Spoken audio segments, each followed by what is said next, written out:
Jonathan Pietzsch, the South Australian Nationals president, also the candidate for Mackillop. Good to have you back with us on Flow in 2022. Good to be with you, Ricky. Thanks for having me. Now, you've made an announcement over the weekend that we wanted to follow up because it's theoretically one of the most winnable opportunities for the Nationals in South Australia. It's the Legislative Council ticket. Tell us who's on your ticket. Yeah, Ricky, at number 1, we've got Gary Johansen, and at number 2, we've got Lisa Sherry. All right, and so Gary Johansen leads the tickets. He's the one most likely to get elected in where you don't necessarily need a huge number of percentage votes to get there, but he's a former Port Adelaide mayor, sort of raised the eyebrows a bit. He's not someone we know well as a regional representative. Has he got a regional focus in this campaign? Yeah, Gary will be very much focused on the regions and also on the fishing sector, both recreational and commercial.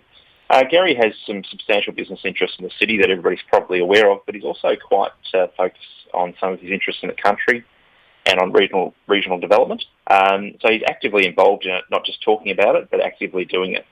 Yep, and so he's the number 1 on the ticket. Your number 2, you'd have to do incredibly well to get 2 elected, but was it Lisa Sherry you said? Tell us a bit about her. Sure. Look, we're always very hopeful that we can get 2 up, but Lisa Sherry is from Murray Bridge. She's a food scientist with a passion for motorsports. So really thrilled to have her along for the campaign. And her passions are really about getting young people into sciences, and I think that's really critical to the regions. With most of what we're doing now being based around the science, whether that's from our health sector to agronomy, there's just so many different facets to it. You've made some policy announcements in the context of, was it a campaign launch for the party? Is that really sort of what happened on the weekend? Yeah, so not so much a campaign launch for the party, but a campaign launch for the Legislative Council ticket. Yep, okay. And so there's this push here for, MPs not to have a taxpayer-funded car. I mean, that's not going to make a huge contribution to regional roads. Is it more about the symbolism?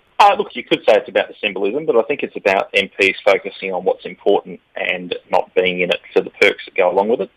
And that it's just a reflection of where we want our focus to be, which is on the voters and on the electors of regional South Australia. And the focus for your electors, this commentary here in the press release talks about the voting itself when they come to elect someone and go into polling booths. Is the National Party saying its preference is that we actually conduct an entirely postal election for this due to the campaign in March due to the COVID-19 concerns? Yeah, Ricky, so as we've been talking to people, there's certainly a lot of concern in the electorate at the moment around COVID and the risk to health. And we've sort of scaled down our door knocking as a response to that as well, because it's been something that people are starting to become quite uncomfortable with. But as we were going into this and thinking it through, I think most regional South Australians will be familiar with postal voting. It's something that we've done for a long time, but there are certain criteria that have to be met to be eligible, and the current pandemic is not one of them. It would actually take a change, we believe, in legislation, possibly in regulation, to make this happen. But the South Australian Nationals are saying to the state government that South Australians need to at least be given the option, even if it's not completely by postal vote. South Australians need to be given the option to those that aren't eligible to be able to have a postal vote so that they're not putting their health at risk as we go to the election. I think there's been a high number of pre-poll and postal voting in past elections, and the New South Wales council elections, they were postponed and they still went ahead. They have in-person elections in New South Wales.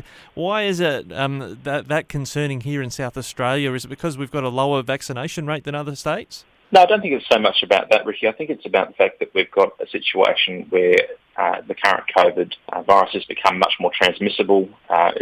We've opened things up, and it doesn't look like anybody has the appetite to close things down again. So it's really just a reflection of the current situation we're going into. The state election is going to be in a period of time where there is a risk to the population. And just still on COVID, the state government has announced over the last couple of days, and they're today launching their Glossop distribution site in the Riverland for rapid antigen tests. They're giving those away. Have they been fast enough, in your view, the state government, in deploying into regional areas these rapid antigen tests? No, I don't think so, Ricky. I was quite incredulous that Murray Bridge only had theirs a few days ago. We've had plenty of time to think about this and to plan for what was going to happen when the borders opened. And it seems to be knee-jerk reactions and delayed reactions continually happening across this response.